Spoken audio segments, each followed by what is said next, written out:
kuleta kombe ima klabu bingwa ama shirikisho. Ndio ndoto zetu hizo. Na tukileta sasa, kwa sababu hapa watu wa shamba hawalijui, ndio tutawazungusha walione. Sio NBC hao wana shughuli za kishamba, walifanya vile kwa sababu wao miaka 4 hawajalipata lile kombe. Kwa kufanya vile mitaani kuambia mashabiki wao, jamani tumeshalipata, ilikuwa ni haki yao. Sisi tuna ugeni gani? Sisi tuna ugeni gani chini ya Muktaza Mangungu, chini ya Mo? Tuna ugeni gani na hilo kombe?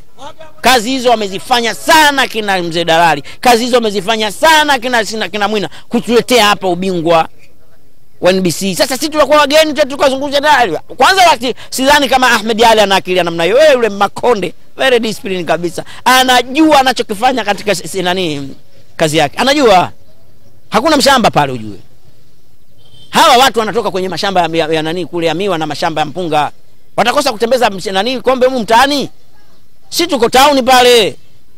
Chochote cha kumalizia kwa mashabiki wa Simba, kwa uongozi wa timu pinzani Yanga? Kwangu kwanza na upongeza uongozi wangu kwa majukumu mazito sana walikotokea mpaka walipo. Na ndicho kuna kipindi tulikuwa tunamshauri mzee wetu Mzee Mangungu kwamba unachotakiwa kukifanya, shirikisha wenzio. Anaishi kwenye miongozo, kwenye club. Naam, sasa amerudi kwenye muongozo. Na kiongozi msikivu, kiongozi mwelevu anakuwa kama vile Muktaza kwa sasa. So tulimwambia unachotakiwa kukifanya, Simba iwe moja. Na ndio slogan yetu, Simba nguvu moja. Kwa kurejea kwenye mfumo wa kushirikisha wenziwe, kwangu mimi ni sehemu ya kiongozi bora. Nyuma niliwahi kumwambia kwamba wewe utufai kwa sababu hutaki kushirikisha wenzio, na hili ni jambo la umoja. Wewe unapotaka kufanya kila kitu mwenyewe, tena katika misingi iliyo migumu, ndio maana unapewa tuhuma kwamba wewe unauza, na tutaamini unauza kwa sababu hutaki kushirikisha wenzio. Lakini kwa sasa amerejesha umoja ambao unaonekana kwenye misingi ya wazi. Mimi nampongeza sana, ni miongoni mwa viongozi bora, wanatakiwa wawe vile. Na ule ndio uongozi. Simba sasa imekuwa moja, tunashikamana. Nampongeza sana rais wa heshima, nampongeza sana na pia mwenyekiti wa bodi.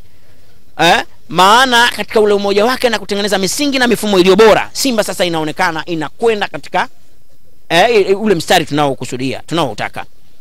Nawapongeza sana viongozi wangu. Lakini pia nawapongeza mashabiki wengi ambao waliokuwa karibu na Simba kwa kipindi hichi. Nao wamefanya kazi kubwa sana na ngumu. Na tunahitaji kushirikiana, tuiangalie timu yetu sasa. Na anachotaka kuzungumza ni kitu kimoja, tunapaswa kufuta ile historia ya kusema sasa eti tunapokezana miaka. Sisi kama Simba tunatakiwa ndio tunaobadilisha kila kitu hapa kwenye football ya Tanzania na Afrika Mashariki. Kila kitu si ndio wa kwanza kubadilisha. Manala anasema mnaishi kwenye laana yake sasa. Manala ana laana gani wakati ndo kalaaniwa, hata kazi yenyewe kwenye mpira hana? Yaani kwanza nataka nikwambie kitu kimoja ndugu yangu. Mimi yule ngoja mimi nataka nikwambie kitu kimoja. Yule mimi ndugu yangu bwana. Mimi yule kakaangu, tena miongoni mwa watu ambao nawaheshimu katika football ya Tanzania, yeye namheshimu. Lakini kuna wakati pia hata mkubwa huwa anakosea. Katika mtu ambaye kwenye mpira sasa mpira unamkatana na kwenda kufutika ni yeye, Haji Sande Manara. Unanifahamu vizuri? Na sio kwa bahati mbaya, ni kwa sababu ya yeye mwenyewe vitu vingine anavyovitengeneza. Sisi hatuwezi kuishi katika laana ya Manara, yeye ndo anaishi katika laana ya Simba. Sasa sisi na yeye, nani hana mafanikio zaidi katika football sasa hivi? Yaani Simba na Manara, nani hana mafanikio katika football sasa hivi? Ni nani?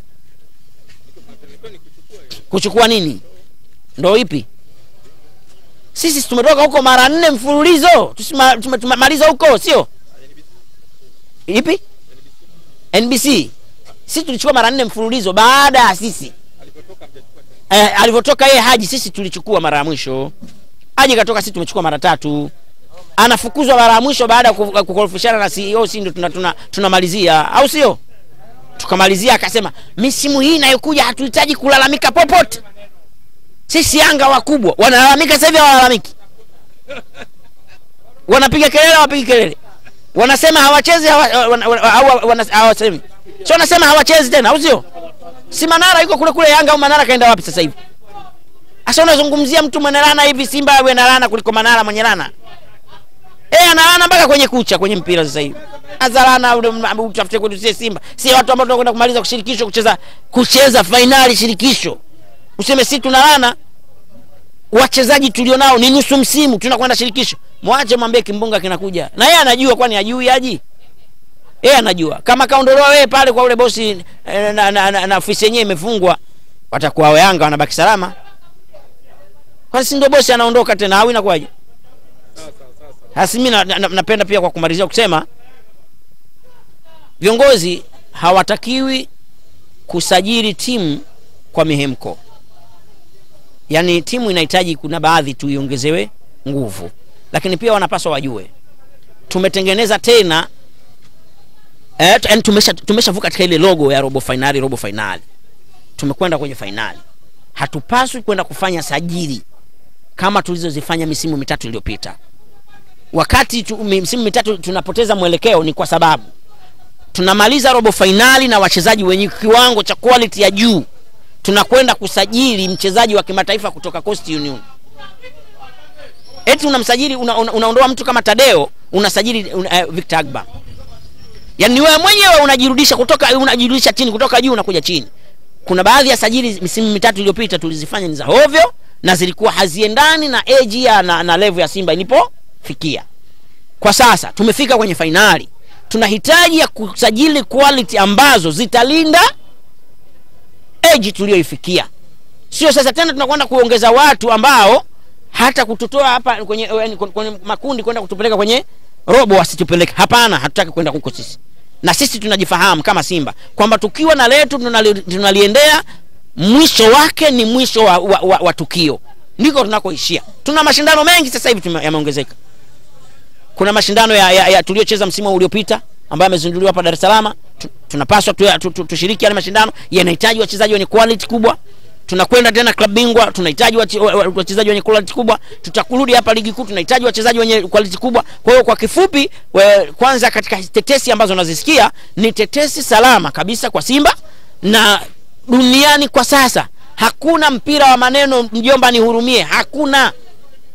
Uwekwe mzigo, na tumeona pale wawekezaji wengi wameingia, wengine wale ambao wameingia kuchukua haki za kutengeneza vifaa vya Simba zikiwemo jezi, wamezungumza mengi na makubwa, na wakatuambia kwamba chagueni mchezaji mmoja yote mkubwa mnayemtaka, sisi tutaleta.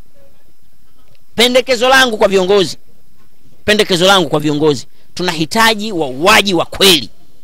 Kama ni kweli anasema tuseme mchezaji yote tutakayemtaka yeye anamleta, twende tukachukue forward yenye uwezo mkubwa kwa sasa Afrika. Feston Kalala Mayele aje hapa.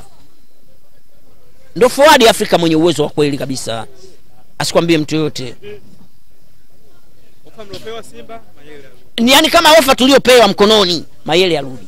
Afu Mohamed atuletea wachezaji wawili anaowataka. Wakija Mayele imemaliza. Kwa maana forward. Kwa maana forward tuko mikono salama sana. Lakini kwa historia mchezaji anaporudishwa nguvu unapotea. Hapana, hajui huyo tu bana. Hajui huyo anakuwa tayari hajui. Kwanza wachezaji wengi wanaorudishwa, nataka nikwambie kitu kimoja. Wakati Chama anarudi alikuwa na tamaa na timu yake ya Simba. Alifanya vizuri kufanya vizuri. Chama aliporudi alifanya vizuri kufanya vizuri. Tumalize na hilo la Mayele. Kwa hiyo ofa ile ofa ya wale matajiri apewe Mayele. Apewe Mayele. Kama kweli wanasema mchezaji yoyote tulete, basi apewe Mayele. Itoe fedha, apewe fungu Mayele aje hapa. Na tunaweza. Unajua shida ni moja tu. Hata Mohamed hatumuoneshi tu yani ule uwazi na mapenzi ya kweli kwamba wekeza. Lakini akiamua kwenye fedha, anaweza kwenye fedha na anaweza kumleta mchezaji hapa yoyote mkubwa wa Afrika. Uwe Mudi uwezo huo au Mo uwezo huo anao. Sio kwamba hana huo uwezo, hapana. Isipokuwa inawezekana kuna vitu vidogo ambavyo